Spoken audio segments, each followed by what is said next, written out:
6 na taon nang iniingatan ng albularyong si Alan Hunta sa Davao City ang isang mabigat na bato na pinaniniwalaan niyang mag-aahon sa kanya sa kahirapan.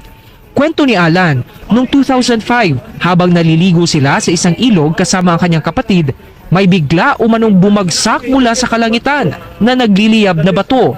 Ang bigat ng bato ay aabot sa 1.5 kilo. Pinaniniwalaan pa niya noon na ito ay isang San Telmo o kilala din sa tawag na St. Elmo's Fire. Kaya itinago niya ito at ginamit sa kanyang panggagamot. Hanggang sa nalaman niyang isa di umano itong meteorite stone na pwedeng mabenta at nasa ₱1,000,000 daw ang halaga. Sir, matanong lang. Saan mo nahanap yung bato na yan? Noong una, nasa bukid ako. Nangangaway ako nun. Tapos nakita ko itong bulalakaw. Ayun, pinuntahan ko. Tapos umapoy-apoy pa. Tapos dinala ko sa bahay namin. Kinabukasan nun, natuto na ako manggamot. At marami na rin pupunta dito para magpagabot sa akin. At pila-pila na Ang meteorite ay isang bato mula sa outer space.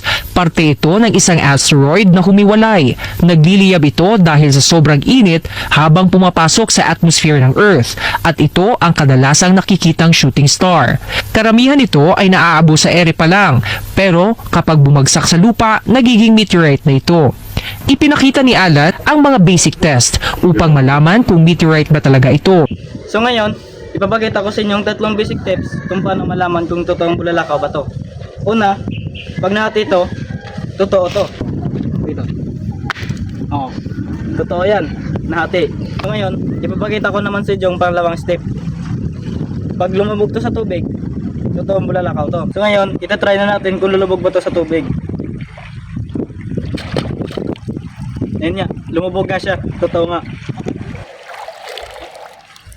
So ngayon, itatry naman natin yung pangatlong step.